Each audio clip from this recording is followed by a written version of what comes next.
Looks like we have Paul on Titan Shift and Byron on Is It Blitz as our very first matchup here. You know, I had to tell Jake what to put in there for Byron's deck, and Okay. Is It Blitz is the closest thing I can think of. Okay. And it really reminds me of the old standard blue-red prowess deck. Does it? It's not. So it's not like a Blue Moon-y kind of. It nothing. So it's like a straight up. Is it? I mean, he's running Blood Moon. He's playing red in Modern, so he's definitely running Blood Moons. Okay. Do you think he's running in the main or the side? Probably running in the main. In the main. Yeah. Okay. But he's low to the ground, prowessy creatures. All right. Lots of cheap spells. Hey, I'm down to see that. I know Byron is a pretty established Modern player we have around here. Paul is as well. So Definitely. we should have a couple of interesting matches here. And if you want to explain how Titan Shift works to our viewers, I'd be happy to entertain it. Yeah, Titan Shift revolves around 2 cards. Okay. Well, 3 cards, really. Sure, yeah. The 2 in the name, Primeval Titan, and Scape Shift. As well as Valakut, the Molten Pinnacle. Okay, so Titan Shift and then Valakut is the land. Yeah. So Valakut says, whenever a mountain enters the battlefield, that's correct. as long as you control 6 other mountains, bolt something. You deal 3 damage to any target. Yeah, 3 damage to any target. Yeah.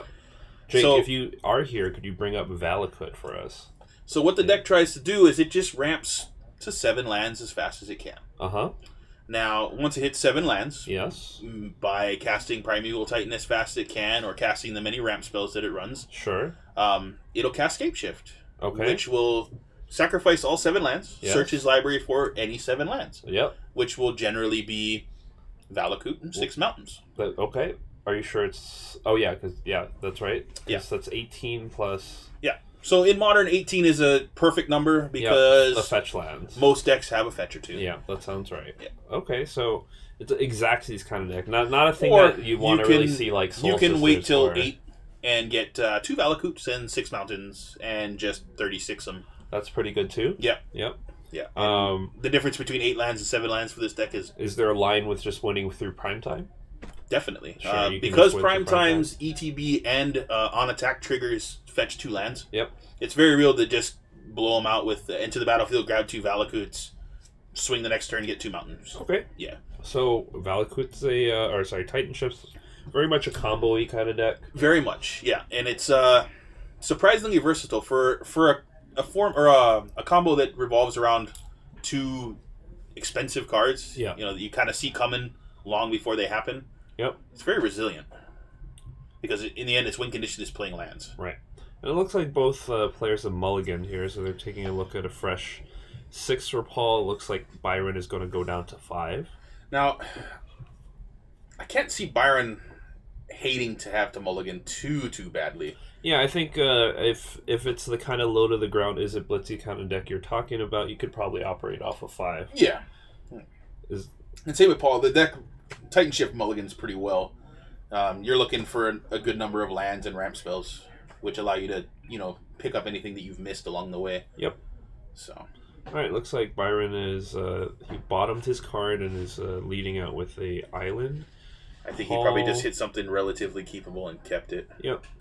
It's really hard to go out on a 4, even in Modern. Yeah. Looks like Paul decides to start off with the Valakut. Byron's going to opt. He likes what he sees, keeps that. He draws. He'll take 2 for the steam vents. Says go. Alright. Usually the Is It Blitz kind of decks look he would have like a creature around turn 2 kind of thing, right? This feels pretty odd. He may have done some changes to the deck. So he's gonna remand the Explore. Yep. Yeah, it definitely seems like he's changed it since the last time I looked at his deck. That's alright. Yeah. Looks like, is that a steam vents coming in tapped? It is. Byron does not want to take the damage. It's he should be at 18 though, right? From the first. He should be at 18. Okay. Yeah. It's probably safe to assume that he's leaving up more counter magic. Yep. Oh, we'll keep it. Okay, so the Explore works. Paul, I'm gonna grab a card.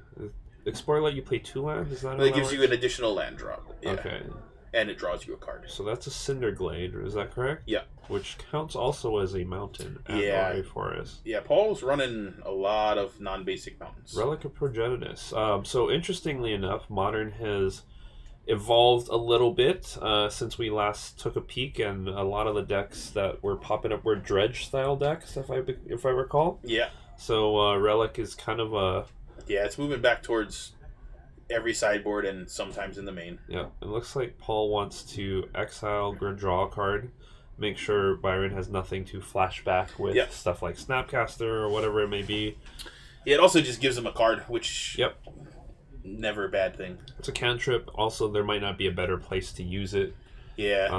For example, Relic against a non-dredgy deck is like, you want to get what value you can when you need it. Yeah.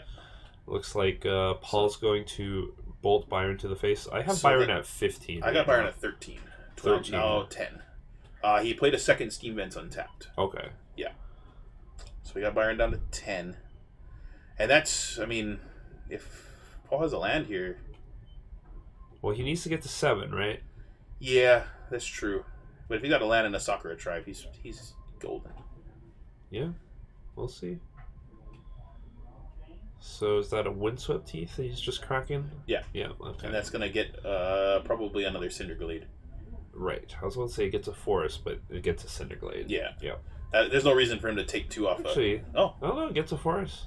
Odd. Well, I guess he's probably going for Escape Shift. He might also be only playing a single copy of Cinderglade. Doesn't seem likely. Really? Yeah, it's a mountain. Yeah, and a forest, but you can also just play Stomping Ground, right? He's probably playing 4 copies of Stomping Ground, 4 copies of Cinderglade. Yeah, sure. So there's Prime Time. Looks like. And that's getting Deprived. That's one of your favorite Magic cards. Yep. That's a good one.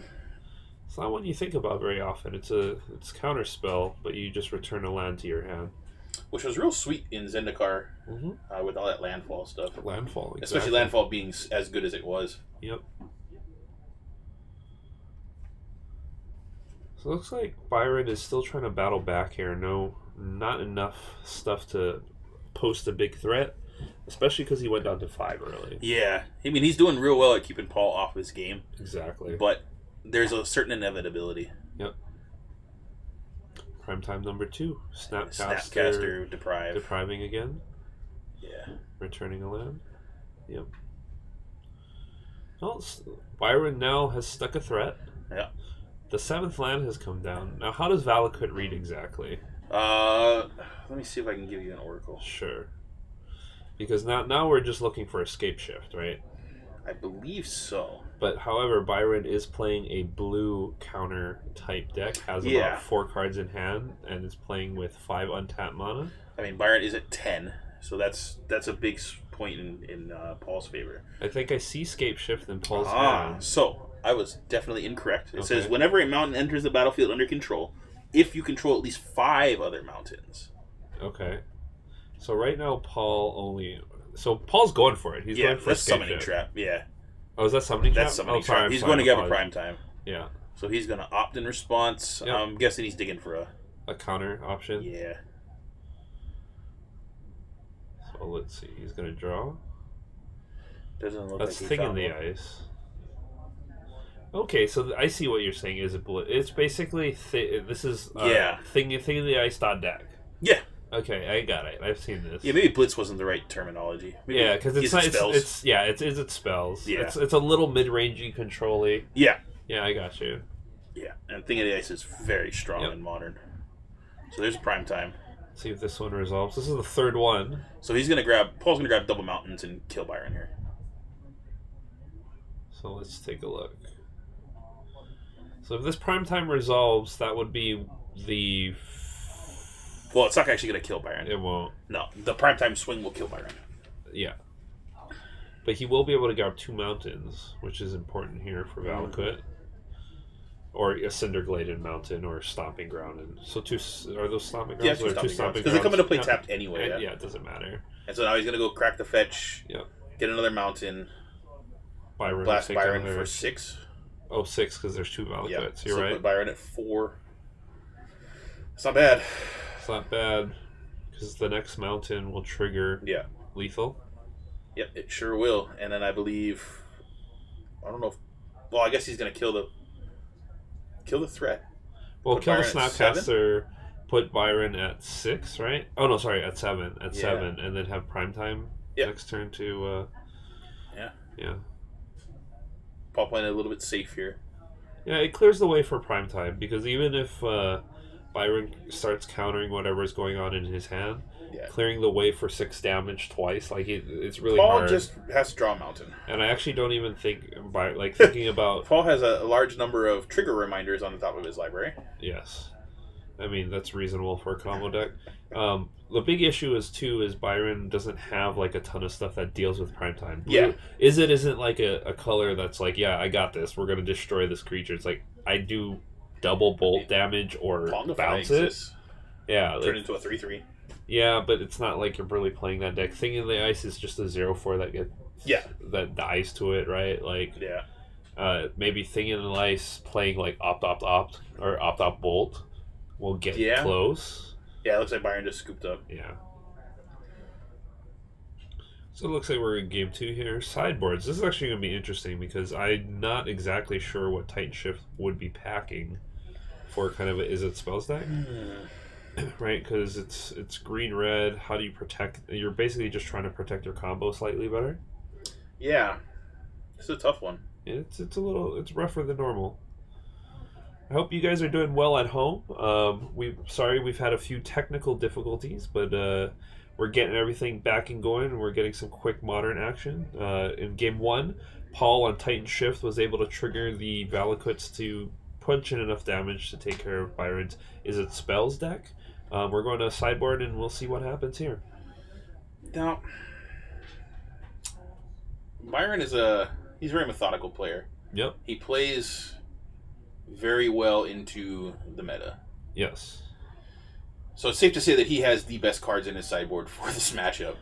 I'm sure that it's something he has to consider. Yeah. Like, the Modern is one of those things where you have 15 cards in your sideboard, but you have to account for more than 15 cards worth of decks. Yeah. So you do have to kind of take a guess as to what people are playing, what your local group is playing. Yeah, Hawaii is a little unique in this. Yeah, so our meta's kind of weird. So like you might be thinking, hey, Dredge and Humans and Blue-White Control are all like the big decks that are happening here or there. Yeah. But then you can't discount a deck like Titan Shift because even though it's maybe not like the most played deck in Modern right now, it's up there sometimes, right? Yeah, it's definitely. I mean, then there's just it places well almost every time I play it. Yep. Every time it shows some version of Teferi deck, which is Teferi is turning out to be like Teferi's super good. He's the new Mind Sculptor. I mean, since I started playing, it's by far the strongest Planeswalker I've ever played with, certainly. I think him, and then I liked both Chandra and Gideon. I think, honestly, Gideon ally of Zendikar. Yep, that was a very good one. Vraska Relic Seeker. Relic Seeker is good, but 6 is really expensive. It is, but she comes in at 8. That's true, she does. Which is real difficult to deal with, even in Modern. The thing is, in Modern, though, getting to 6 is hard. True. Yeah, she's not for the typical Jund type deck. Yeah, but they're starting to build Planeswalkers pretty powerfully again. There was I think a little dip in power level in between, like starting with Tybalt, like around like after Innistrad, basically. Yeah, well, I mean, they printed 2 Lilianas, and one of them was. Last Hope actually turned out to be really good. Yeah, no, she's very strong. Last Hope is showing up a lot in Legacy type decks as well. She's played heavily in Modern right now too. Yeah. Yeah. And then, they had Arlen Cord, big old disaster. I wish that card had been good. I wish that card was better as well.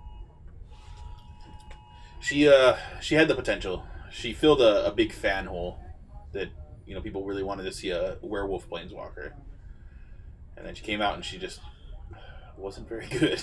The other problem was they didn't have all that many werewolves. No, and the werewolves that were in Shadows over Innistrad were very bad.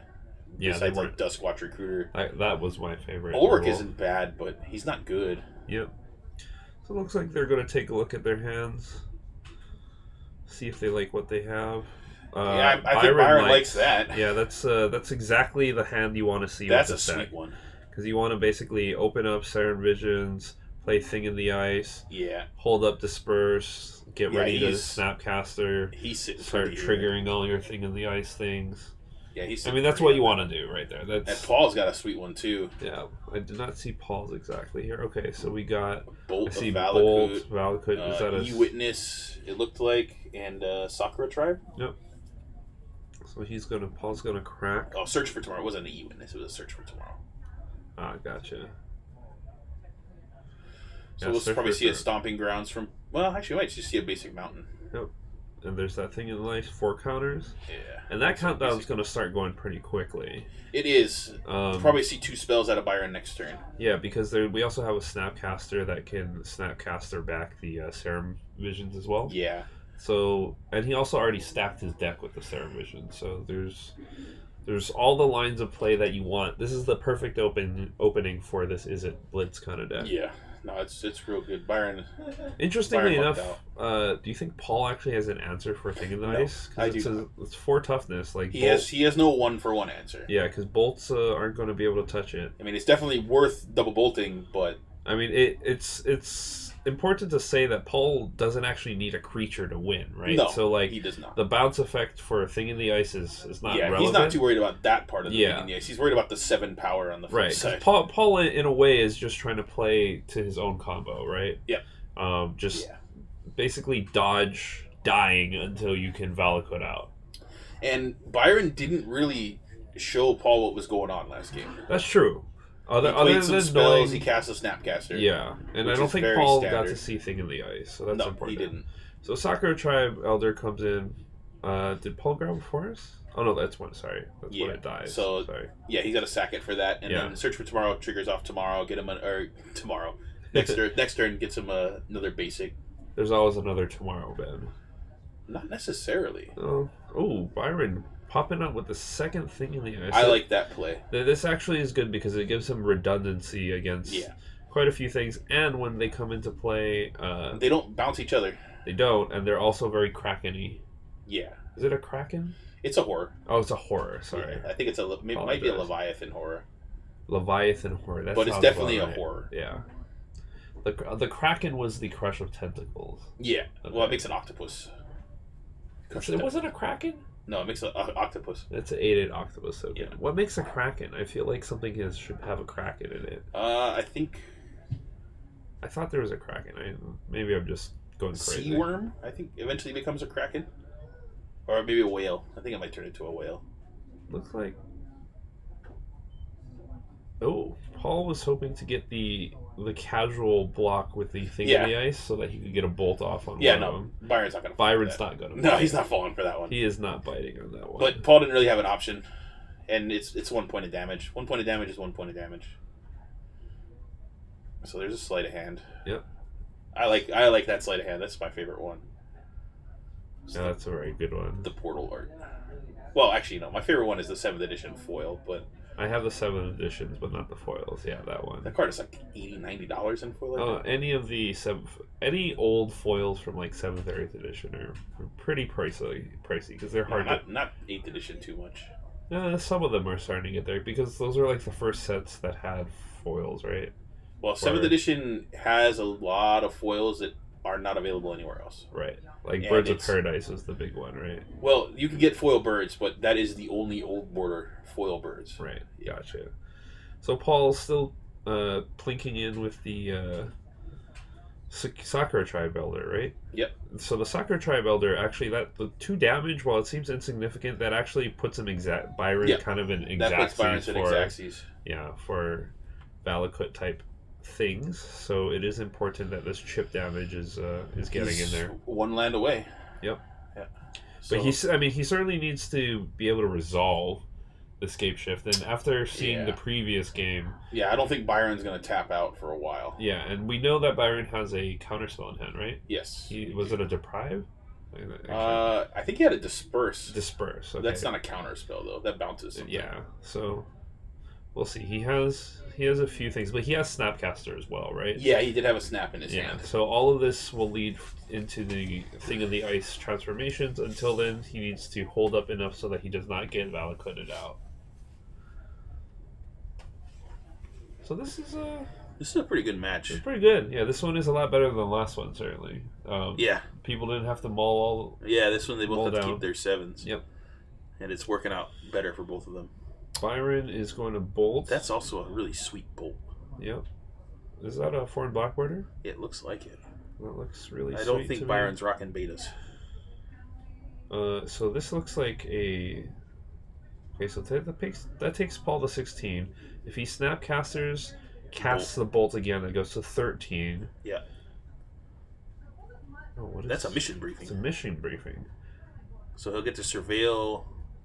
Wait, why is that one on 3 and that one is on 1? It should only be at 1. They should both be at 2. Well, they should both be at 1 now. Oh, now they should both be at 1. Yeah, okay. And so now the bolt happens. Well, he's got to do he's got to resolve the mission briefing. Or did he do the surveilling already? It's hard to tell. His graveyard's off camera. So now Paul in a little bit of trouble.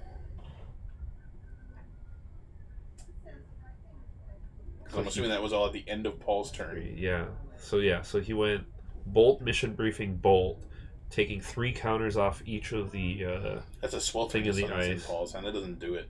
Well, not anymore. The thing in the ices are, how big are they? 7s? They're 7/8. 7/8. Yeah. So this is 14 damage coming in this turn, right? Yeah. Because this is at the end of Paul's turn. I would assume. Yep. And this should just be 14? Does Paul have a way to deal with one of them? Doesn't look like it. Because they're 7/8s, right? Yeah. Yeah, no, the opportunity is before they transform. Yep. Pulsa Marasa? Ooh, Pulsa Marasa. Gain 6 life, get a card back. Wow. And deprived. Deprived, yeah. Pulsa Marasa. That's a good one. I forgot about that card. That card is a huge popper card, but you don't really think about that card outside of popper, but it's pretty good. That card is sweet. I played that card in standard when it was in. I certainly was not expecting to see. No, I was not expecting Paul to fire off a Pulsa Marasa. No, not at all. That would have been it too. That would have had to give him enough time to win the game. So we're gonna go to game 3. Paul gets to go first, which I think is probably significant. Yeah. But he has tipped his hat and shown. Yeah. So Byron knows that it's a combo deck now. So he knows that he has to be holding the counter spells for the critical pieces. Yeah, the big pieces, the most important pieces of Paul's deck. Now, Paul, I really don't know what kind of sideboard tech you would have. Pulsa Marasa. Sideboard tech right there. Pulsa Marasa seems like a sideboardy. It's pretty sweet. It deals with your Valakut getting blown out. Yeah.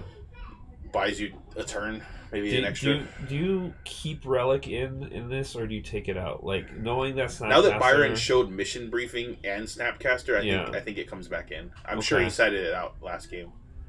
Yeah. But would it even matter? Like, part of my reasoning to that is, like, the turn that you would be doing that... Actually, you can do it in response, I guess. Yeah. Yeah.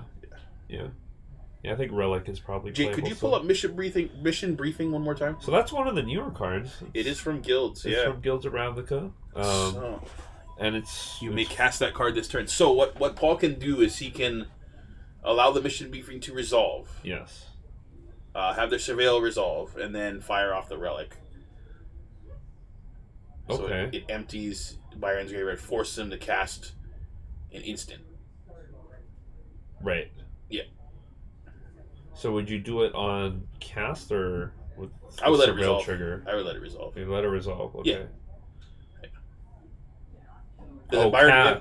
Because he can cast it. Because if Byron, because the mission briefing is just a choose. Yeah. Okay. Yeah. That's cool. So if Byron picks an instant, it's going to happen anyway. If he doesn't pick an instant, he just loses everything. Right. So interesting. This is a good match. It's a lot more technical than I thought it was going to be. That's for sure. I mean, it's certainly Paul's still just racing to get to his combo, which, Modern is kind of interesting right now. Modern has a couple of decks which just do that now. KCI is kind of like that. KCI just really does not care at all what you're doing. Dredge is I would almost argue, is kind of like that, too. Dredge doesn't have a huge amount of interaction either. It's not like caring what the other person your opponent is doing. Ad nauseum. Yep, and then there are a bunch of just very aggro decks. There's still like the Hollow One Vengevine, you know. That is one of my 2 modern decks I'll show up at once deck. There's aggro creature decks. I like to call Hollow One cheat deck. Yeah, I mean, even control is modern is so diverse. It's wide open right now. Yeah, like we went from having kind of a blue-white control to a Jeskai control mix, somewhere around there. Yeah, I think blue-white is definitely better than Jeskai right now. Terminus is showing up a lot with Teferi, basically. And yeah. That makes stuff pretty good against creature decks like humans or spirits or something along those lines. Yeah, so I was really surprised. Paul and I have been he's been testing spirits a lot. Spirits is great, man. Yeah, it's really sweet. I think it's real good. I think I can see some spirits in my future. There's some spirits in my past and some spirits in my future. Spirits were a significant chunk of your past. Yeah, I played a lot. You played a lot spirits of from Shadows over Innistrad until Amonkhet, maybe? Yeah, like for a long time. You played it till you played Aetherworks Marvel, and then they took that away from you. And then I played spirits again. Yeah. Well, I think you played Flash again after that. Flash. Yeah, blue-white Flash. Yeah, which is basically spirits. All right, so Paul's just going to bolt Byron in the face, start that clock early. Yeah, I think Paul he's just gonna try to lower Byron's life as fast as possible. To be honest, the bolt isn't good against anything. There's no better time to fire it off. And there's no you can get a Snapcaster Mage maybe, which is it's not gonna kill Thing in the Ice. It's not gonna kill. So like just getting 3 damage off is just 3 damage off, you know. Yeah. Especially if you didn't have another turn 1 play. Yep. Looks like they both like their hands, so yeah. So saw Paul with that very fierce slam of a Windswept Heath and grab a land, play the Sacred Tribe Elder. Paul rocking them unstable lands, and I think Byron is on rocking 4 and black borders. FBB Japanese, I think. Yeah, I think it was. Yeah. So a new thing I was thinking of, I don't know if Jake is out there, is that since I've been doing commentating with you and Andy and Fox here in the booth. Oh, I miss Andy. I've been checking. I miss Andy as well. I've been checking out people's land choices. So we should do it. We should do a. Who's got the coolest land? We should do a. No, I'm on board for the. I'm on board with the land rankings thing. I know LSV did one, but I think me and you can come up. I think you and I are pretty well qualified to make what we think are the best lands. I like basic lands, right? I like 1996 Arena promos, man. Yeah, I know you do. Okay, so Byron's got his Thing in the Ice going, starting off with Serum Visions. Paul popping out a couple more Sacred Tribe Elders. Yeah, it looks like Paul's just going to try to drop a Valakut as soon as he can and just go for it. So he's got 2 damage coming through. Oh no, I guess he's really just doing it right now. Yeah.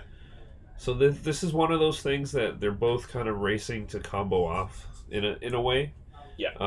Byron trying to get his Thing in the Ice to flip so that he can get enough damage into Paul. It might be even a little slower than Paul if Paul is on full aggro turbo ramp mode right now. Yeah. Well, Paul's land choice shows me he's probably going to try to jam Primetime next turn. Right. Because this goes from 5 to 6, Primetime comes down, you can start grabbing the lands that you need. Get closer. So we see a turn 4 Primetime. Remanded. Yep. Right back to your hand. Which is not too bad. It buys Byron a turn, more importantly, takes a counter off the Thing in the Ice. That's not too bad for Paul either, though. Yep. He doesn't lose the Primetime. So this is interesting here is Byron, he Serum Visions. I believe Byron needs to get a land. He's digging for the next land. That's what it seems like. Because even though he can operate on not that many lands, you want to have like 4, so you can basically be playing 2 spells and have... Yeah. Basically, you can play a spell. Cast them and keep up counter magic. Exactly, you got it. The blue mage comes out in you, Ben. I am a control player at heart. I mean, that's how they gotta play it. So it looks like he didn't get his land drop this turn. No, he didn't, but I think he's still fine. He dug through a lot of cards in the last 2 turns. I'd imagine he put one on top there. The Thing in the Ice is still there. He might want to leave up the 2 mana to force some sort of counter magic here. Here, he could have flipped it, got in for 7, but I think knowing that prime time is likely to be happening again. Ooh, Relic is good. Relic is very, very good. So Byron wouldn't have the mana right now to Snapcast or something, but it's possible he could Mission Briefing something, right? No, because Mission Briefing, you still got to pay for it. Oh, you got to pay for the... Yeah. You can just cast it. Okay, yeah, so he'd still be short. So he's leaving Counter Magica. The Relic will take care of all those pesky spells, yeah. Thing in the Ice, though. Yeah, notably... That's a problem. Yep, because I don't know if Paul has much to deal with. I don't think he has any answers in the deck to deal with. Right, because like a 7/8 beats all the regular creatures that are coming in. Yeah. Paul just has to not die to Thing in the Ice. Honestly, man, I think a 7/8 beats everything in the format except for Death Shadow. Right. So forcing the option. I would argue Ulamog is probably something it doesn't beat either. I mean, Tron hasn't been around too much lately. I don't know, man. Tron never. I mean, Tron's never going anywhere, but you haven't seen it too much lately. Yeah, a lot of people. I mean, talking to a lot of people, they're not too thrilled with Tron all the time. Is that Pulsar Marasa? Yeah. Pulsar Marasa really does buy Paul a little more time. Yeah, it buys him a significant amount. And he just gets any card.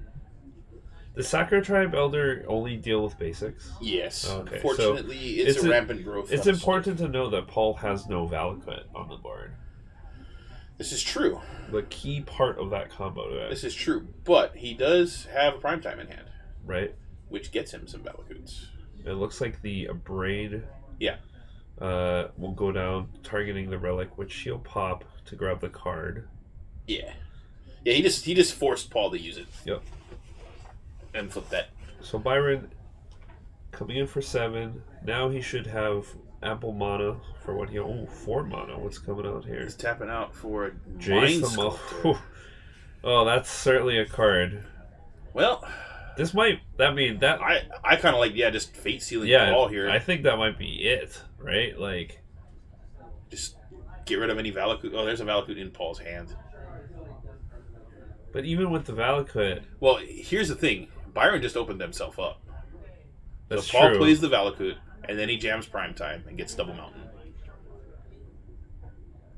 And he can take one more hit. Oh, no, Escape Shift. There it is. That's the game. That's the game. Those all become mountains. Yeah. Byron got greedy. I don't know. I still like that, though. I still like that play. I think Jason's still probably the right choice. Yeah, so Paul exactly had to have Valakut Escape Shift, right? Yeah, I can't see Byron leaving... So if he had Valakut Primetime, he could get rid of Jace, which is what you do there, right? If you can't kill your opponent, you get rid of Jace. Yeah, so you get rid of Jace, you have the Primetime, you still take 7 from the Horror, but Primetime can swing back, and then you play to grab another mountain, basically, because you have